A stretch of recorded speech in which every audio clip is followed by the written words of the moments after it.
What's up, everybody? Welcome to another episode of Monday Moguls. I'm Mac Ruzicki. Carr. And we're your hosts today. Coming to you with a new perspective from two guys on the front lines of real estate, commercial real estate in the west coast of Florida and the Tampa Bay Area. So how was this last week, man? It's been good. I've been making some calls. We're finally getting somewhere with the leasing activity finally. And it's looking bright. I mean, we're having some better conversations from my perspective. I came across a few different people that basically they said that they were looking at they seem just better. Like I feel like I'm able to qualify the buyers a little bit better, right? So that way we're just having better conversations. But overall, the week was pretty productive, I would say. Right, and I think we're kind of having a bit of a shift right now with our approach to sellers. It's way more consultative. Mm-hmm. It's way more, what can I do for you? Like, I'm on a mission to help you and help the people in the area, So rather just networking with local business owners and property owners to help them achieve their goals and how we come into that picture. So, and yeah, over time, you're just going to be having those better conversations. So what was the best conversation you had this week with a cold call? There was this one gentleman. He, when I first called him, he was a little bit busy, so gave him a call back, and he gave me the complete rundown of his properties. It was 11 units in Tampa, and he was a funny guy. You can tell he had like a nice sense of humor, which was nice. And he went down and he listed each and every single unit, it was unit A, let's say 1,100. It was getting 1,100 a month, and he went down every single unit, and I thought that was just funny because you don't really get that really. Like, it's either you get like a monthly gross income is what I'm getting, or hey, yeah, they're mostly 2-1s. They're averaging 1,300 a month, So it was kind of like a nice little surprise, getting that. Right. Each and individual it definitely unit. Seems more like a bought-in, owner-manager, whereas you get a lot of these owners that are removed from the management, and they're just like, I don't know, man, it's like $30,000 a year, exactly. So that's kind of interesting that 11 units in Tampa. I wonder what that'll lead to. We got to continue to manage that with our pipe drive accounts and make sure that we're following everything to a T, get into a close. So this week, total number of calls, 306, number of offers made, 1 LOI, 1 contract. Number of new buyers, 1 new buyer. We're really focusing on servicing the pre-existing buyers this week. And then number of new hot leads, we got that 11 unit, so that's good. Interesting market news and current events. So almost 70%, 67.6% of Americans have paid off their mortgage or have at least 50% equity. And that is a statistic from the Census. So I think that speaks volumes as to, how things have shifted over the last several decades, and how rapidly people have been able to build equity in their house and refinance their properties. And I think the majority of homeowners out there that have loans on their properties are below, I think 50% or something like that is below 3%, which is just crazy to me, and it just makes me feel like I missed that boat, but hey, we'll make do. Another interesting statistic, Nashville Submarket is leading the nation with new units coming available, with over 10,000 units delivering soon. Tampa is at number 16 with 2,563 units coming available in 2023 to 2024. And then number 3, interesting market news and current events, Florida has gained $40 billion in adjusted gross income from pandemic-related moves. I heard that they had a surplus on their balance sheet, which most other states do not, and that's interesting. And I think that speaks to the business acumen of what they're doing here in the state. So where would that surplus go to?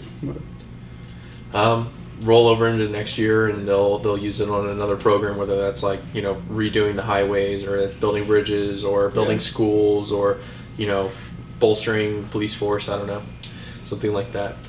You can ask DeSantis when you meet him next. So cool. So topic of the day, Q&A with Ada. What you got? First topic I wanted to dive a little deeper on were just the different cycles that a transaction broker might go through the different cycles that they go through in commercial real estate, right? So you go out, you prospect, you can market yourself, you find the deal, you put the buyers together, have them deal on the same terms, and then so on and so forth. So just kind of like more elaborate on like maybe the deals that we're on, like what cycle are we currently in, and then overall just what the whole cycle is. So are you talking about a market cycle, or are you talking about the cycle of a transaction? Yes, of a transaction broker. Okay.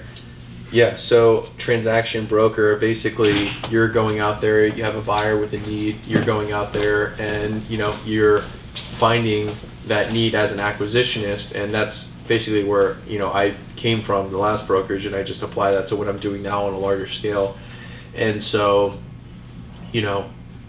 from inception, find a buyer, you do your info sheet, then once you understand what they're looking for, then you go out there, you start sending them some on-market properties, you submit some offers on that. If you can't get something on market, then that's when you shift your focus to sourcing off-market opportunities. You start building some relationships with sellers, and you see if they would consider selling or listing the property. And then once you've gained some interest in dispositions of the property, maybe they're retiring, maybe they're moving out of state, maybe it's a headache property, maybe they're downsizing, whatever the case might be, then you start building that relationship with them as well. And so once you have a buyer need and a seller need, and you pair the two together, now you're the transaction broker, where you are representing the best interests of the transaction itself, and you are equally working with both sides of the party. So that's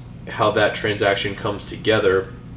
And then really it just comes down to communication and how you're handling all of the things, working with the title company, making sure that the buyer is meeting their deadlines, that everyone is doing what they need to do according to the terms laid out in the contract. And that's really what the transaction broker does. And that's why they're able to do get both sides a lot of times, because they're facilitating transactions off market when they already have a buyer need that they're just trying to fill, basically. And a lot of times today, I believe we're still in a seller's market. So seller wants to sell a property, buyers will come, and whether or not that's yours or someone else's, there's that. And there's different types of agency relationships, but transaction brokers, the most widely used, the most common. Mm-hmm. So anyway, that's basically the cycle of a transaction, and then it's just getting it to a close and making sure that everyone's happy there afterwards, connecting them with the right vendors to make sure they're set up, whether that's property management, that's maintenance, contractors, accountants, lawyers, things like that. So quickly learning that takes a little longer than I first thought. Yeah, it takes a little bit more than 5 or 6 months. Yeah. So but it's a journey that counts. So. But the second topic that I wanted to touch on was I found it interesting because Amazon they set a mandate in May of 2023 in Seattle that they're having their employees go back to their work sites from, I believe it was from Tuesday to Thursday. So I thought that was a little interesting. Obviously, Amazon being one of the biggest companies in the world, and having their workers go back to their place of work. So maybe that transitioning into some of the other largest cities. One of the largest employers bringing their employees back to the office. So I mean, there's been a big push from a lot of different companies, because they're literally just like trying to make sense of this lease that they have on their balance sheet. And a lot of these companies are having a hard time getting people to come back to the office, particularly people in tech jobs. Because so much of that can be remote. A lot of sales can be done remote. I mean, real estate sales, like we can work from home, we can work at a Starbucks, we can work at the office. I prefer the office, I think that there's just more camaraderie. You have a question, you can, go knock on somebody's door, things like that. So I think that in the long run, people will return to the office because working from home is just too many different distractions, and it's just a different headspace that you're in personally. That's my take, and I think that other people will find that in time. But yeah, I mean, not a lot of people like fighting traffic and getting to the office and then dealing with politics and then fighting traffic back home to go see their kids. I mean, they get more time back in their day. I get it, I understand. Personal preference, I guess, and if it doesn't reflect the performance, then so be it. But if you drag out people working from home, I think over time you'll see a decline in performance. But that's my take. Yeah, I think obviously it depends on the individual, on what their mindset is and how they work from home compared to the work site. But I feel as a whole, the company would definitely see greater in their sales or whatever the company does in progress if everyone went back to the office. But yeah, that's just my opinion. Yeah, and Kevin O'Leary and Barbara Corcoran, among a lot of other people, have been very vocal that the office space probably won't be coming back anytime soon, though. That about 60 to 70% of current office space occupancy is there's about 60 to 70% occupancy in large market of office spaces, and that's not enough to meet the debt obligations that are coming due here in the next couple of years. So that's going to have ripple effects across the industry, and we'll see how that all shakes out. Right.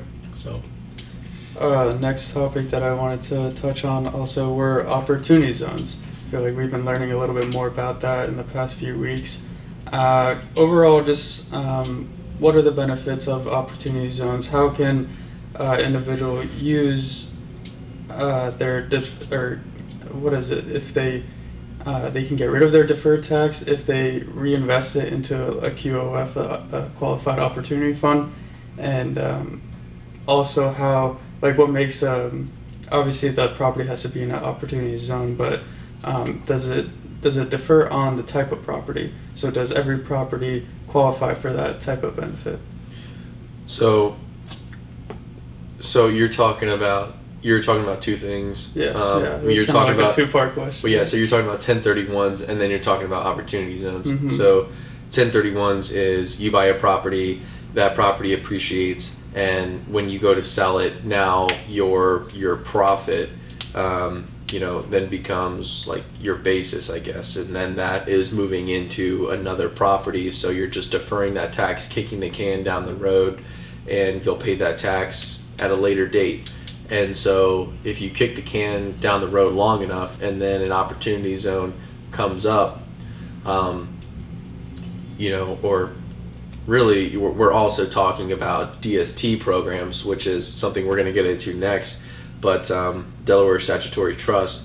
So if you go to one of these providers, these operators that control these DST programs, very similar to a REIT, you can invest in a public REIT and they pay cash dividends and they have different liquidation events and investors get paid out on that. Mm-hmm. But you're not identifying necessarily one property, and you're kind of just along for the ride, whatever the REIT does, and it's different for a DST program.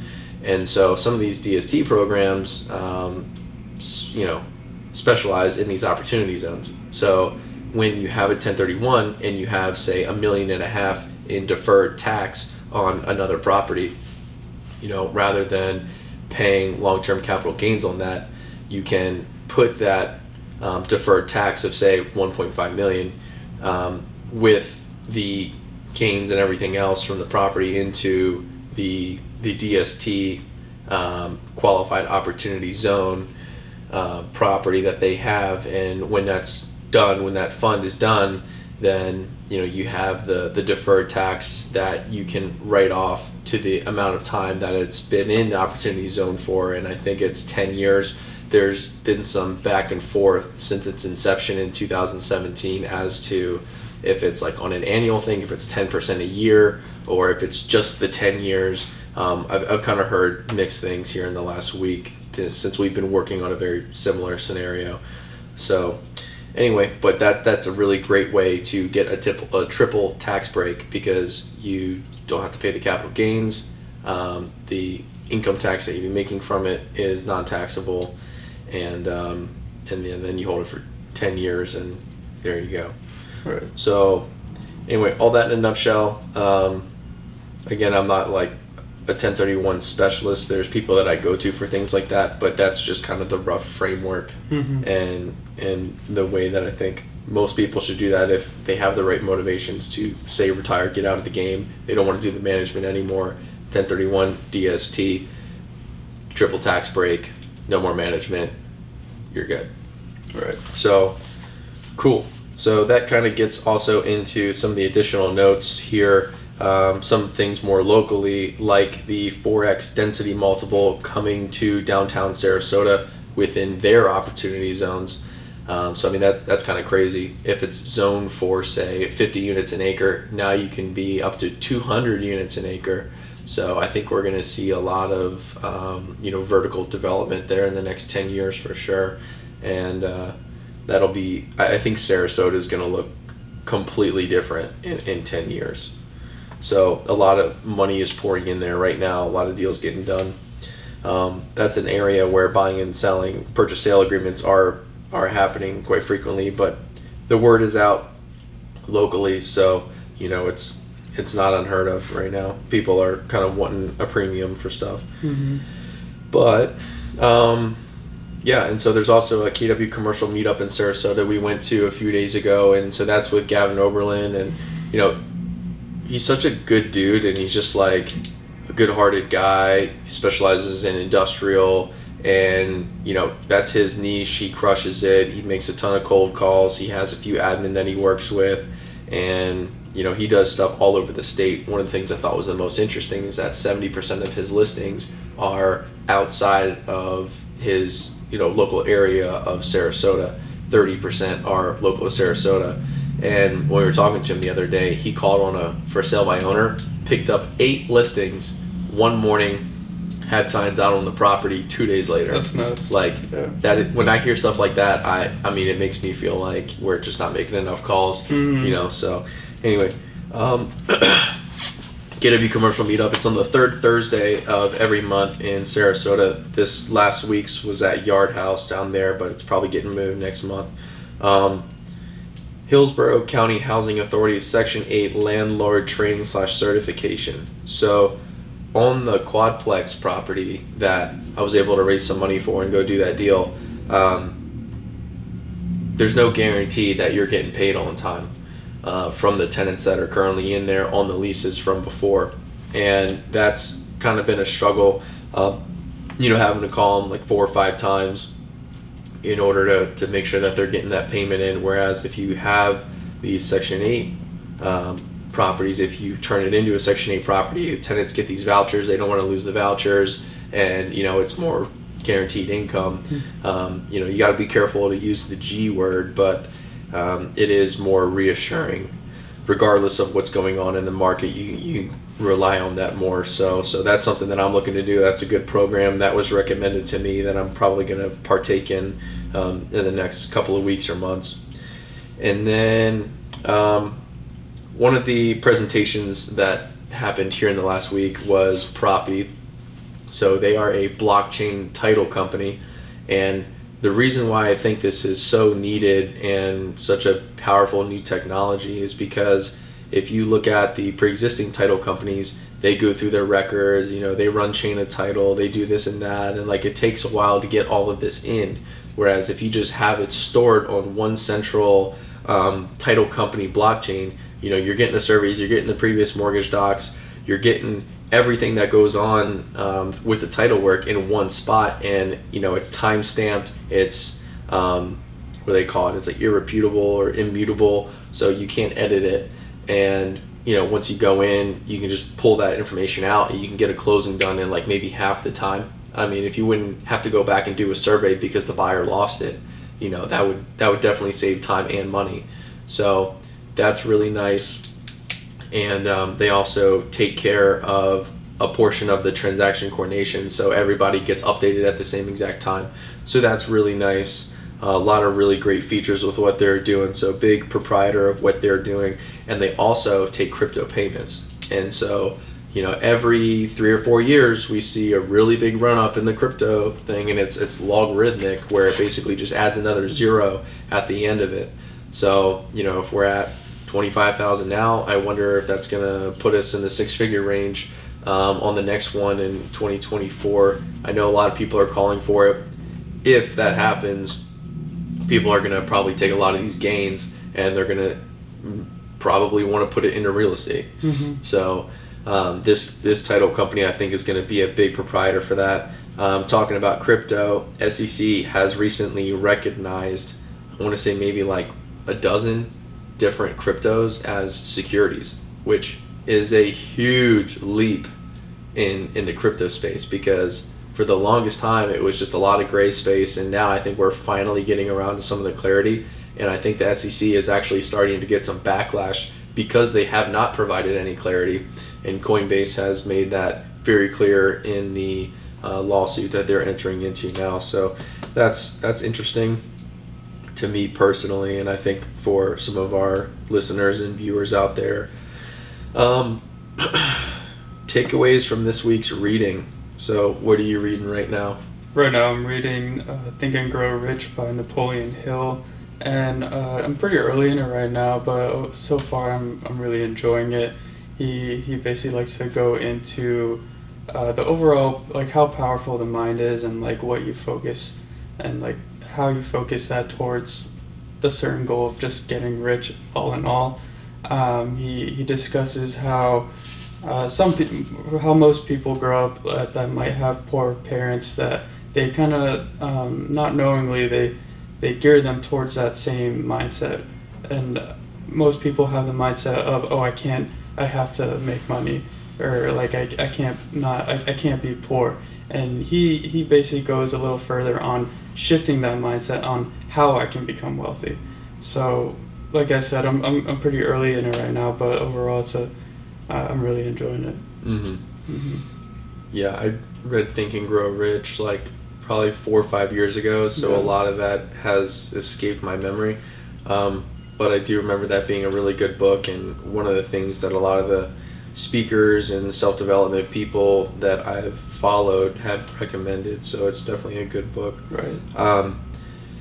So I went to school at High Point University, and the school president, Nito Quabain, has like quadrupled the size of the campus by number of buildings, number of students, faculty, community outreach, everything. He's crushing it.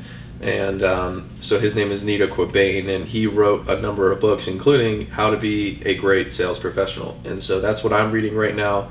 I'm almost finished it actually, and a lot of it is framework. It doesn't necessarily go into a ton of the intricacies, but one of the takeaways that I had that directly applied to something that I had just done like several days before I had read it was that if, let's say, you're in the area and you have a couple different prospects and you say, hey, I'm in the area, are you able to meet? What that tells them is that, hey, you're not important enough for me to make a meeting alone just for you. And so that can kind of come off not disrespectful, but also not like you're on a mission to serve their needs. So that was something that was a shift for me, and something that I'm not going to do again in the future. And so that's something to keep in mind, and maybe something our viewers have done or can avoid making that mistake. That pretty much wraps it up. I mean, we got one quote here. That's where progress is measured, performance improves. Right. And we have a lot of KPIs that we do on a weekly basis, and kind of helps us keep track of where we are, make sure our pipeline's in check, and things like that. So in this week, I've weighed under 200 pounds for the first time in like 3 months, because I track that every single day. So yeah, man, woo. Health and wellness. So all right, well, thank you guys for a great episode, and we'll see you on the next one. See you guys.